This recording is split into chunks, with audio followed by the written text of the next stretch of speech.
सोमवार से प्रारंभ होने वाला सावन और सोमवार के दिन विराम होने वाला सावन हमारे मनवांछित फल की प्राप्ति कराता है। मनवांछित फल। इसी ये जो सोमवार से सावन प्रारंभ होता है और सोमवार के दिन विराम होता है, इसी सावन में भगवान शिव ने अघोर अस्त्र धारण किया था। इसी सावन में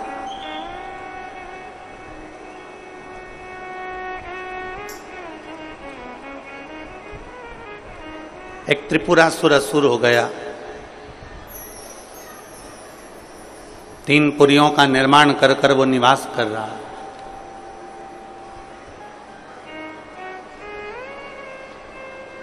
बड़ा विचित्र है वो।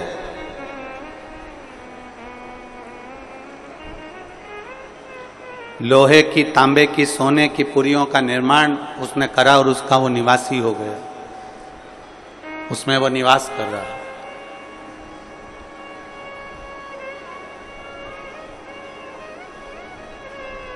त्रिपुरासुर जैसे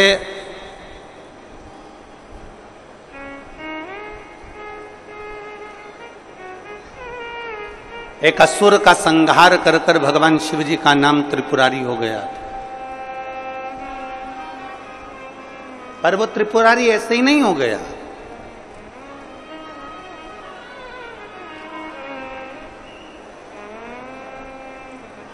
बहुत सावन आते हैं, सारे सावन आते हैं।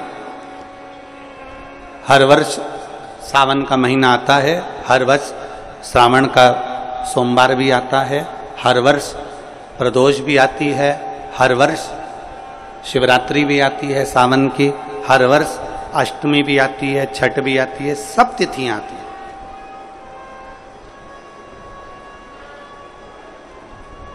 ये सारी तिथियां हर साल आएंगी, हर साल प्राप्त होंगी। पर जो योग मेरे देवाधिदेव महादेव का लगा है सोमवार से प्रारंभ होकर सोमवार के विराम का, ये सावन बार बार नहीं आता। ये सावन इतनी जल्दी नहीं आता। जो 72 वर्ष के बाद 27 जुलाई से 1953 के बाद में आज योग लगा, जो 22 जुलाई 2024 में प्रारंभ हुआ।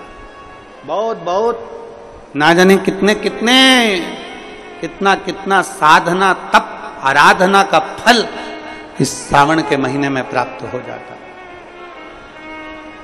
ना जाने कितने कितने फल इस सावन के महीने में हमें प्राप्त हो जाता। ऐसे ही नाम नहीं पड़ गया।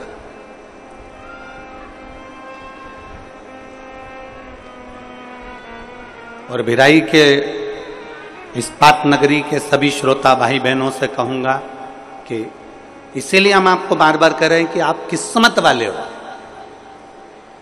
आप भाग्यशाली हो। क्यों बार बार बोल रहे हैं? क्योंकि उसका एक ही कारण है कि 72 साल बाद ऐसा सावन आया और उस सावन में आपको शिव महापुराण की कथा श्रवण करने का सौभाग्य। मैं श्री दया सिंह जी को और उनकी जो समिति है बोलबम सेवा कल्याण समिति,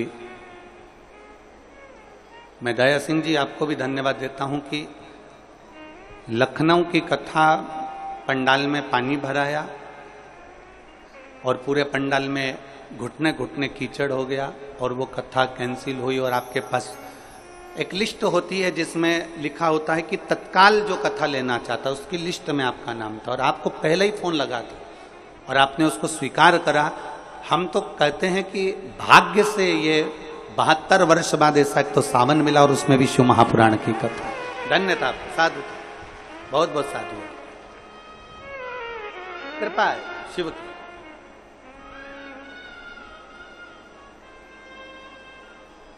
कई तर गए कईयानु तर जाना, बाबा जी था का नाम जपिया। ना जाने कितने पार उतर गए, कितने चले गए। हाँ, थोड़ा कष्ट भिलाई वालों तुमको जरूर होगा, क्योंकि छाता लगाकर बैठना पड़ेगा, पंडालों में जगह नहीं है। थोड़ा कष्ट जरूर होगा कि दुकानों में कहीं बैठना पड़ सकता है, छाता लगाकर बैठना पड़ सकता है, कहीं गीले में बैठना पड़ सकता है, ये जरूर हो सकता है। पर 3 कथा छत्तीसगढ़ को मिली है।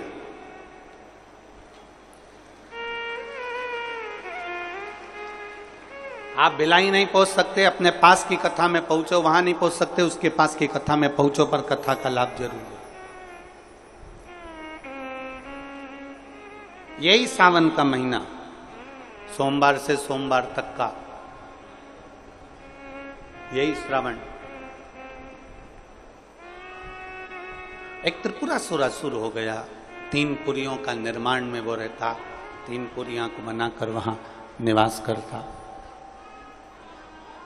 किसी से नहीं मरता। भगवान नारायण ने प्रयास करा कि इस त्रिपुरासुर का वध कर दूं, पर नहीं मर।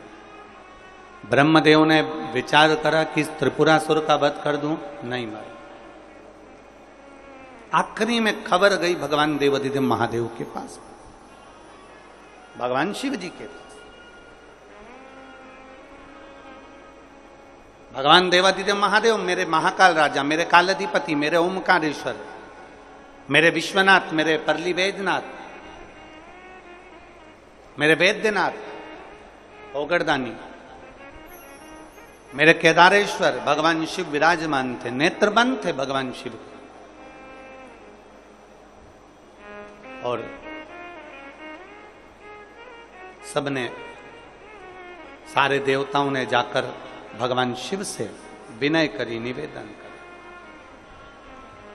भगवान देवाधिदेव महादेव से निवेदन कर।